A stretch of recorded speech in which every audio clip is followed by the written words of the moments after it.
हमारे शरीर की रचना दो कर्म से हुई है, पाप और पुण्य।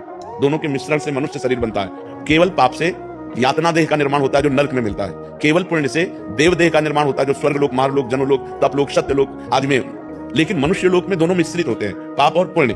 तो जिस अवस्था में जो हमें दुख मिलना है वो कर्म हमारे ऊपर लागू हो जाएगा। अगर पुण्य कर्म लागू है तो हमें सुखद, अनुकूलता, प्रशंसा मिलेगी। अगर पाप कर्म लागू है तो दुख, प्रतिकूलता, निंदा मिलेगी। वो हमारी वैसी बुद्धि हो जाएगी। अचानक आपसे ऐसी क्रिया बन जाएगी कि आपकी निंदा होगी, आपकी अवहेलना होगी। अचानक आपसे ऐसी क्रिया बन गई, दांव लग गया कि आपकी प्रशंसा होगी, आपकी जय जय हो जाएगी। वो पूर्व कर्मों का विधान चल रहा है। तो फिर मनुष्य जन्म में महानता क्या है? अब नवीन हमसे पाप न होने पाए। तो हमारी इस जन्म का कब भोगना पड़ेगा? जब अभी जो वर्तमान में गलती है। अगला, और ऐसा भी हो सकता है कि इसी जन्म में भी उसका दंड मिल जाए। भयानक अपराध, भयानक अपराध। जैसे आप संत द्रोह कर दो, संत निंदा कर दो, किसी संत को मार पीट दो, फिर आपको भयंकर, आपको कष्ट। साधु अवज्ञा तुरंत भवानी, भक्तन निंदा अति बुरी भूल करे जिनको के सुकृत बहुजन्म के छिन्न विदाय को, तुरंत अकाल मृत्यु का विधान बन जाएगा। तुरंत भयंकर कष्ट देने वाला योग लग जाएगा। ये भागवतिक विधान है। भागवतिक विधान है। 2 मिनट में किसी को मार दिया, इसके बाद आजीवन कारागार, और उसको ऊपर से बोले 1 लाख रुपया जुर्माना। तो ये जो हम भोगने आते हैं मृत्यु लोक में, जुर्माना भोगने आते हैं। मूल सजा तो नरक में मिलती है, ये जुर्माना यहाँ होता है, उसको भोगना होता है। तो जो हमें भोगने को मिला उसे मिल, आगे हम कोई पाप कर्म नहीं करेंगे, आगे हम अच्छा भजन करेंगे तो हमें अच्छा मिलेगा। लोग कहते हैं नरक तो किसने देखा है? अब कह दो कि किसने देखा? जब चोरी करोगे और जब तुम्हारे डंडा चलेंगे और जब जेल जाओगे तो अपने आप जान जाओगे कि जेल किसे कहते हैं। बोले किसने देखा है जेल?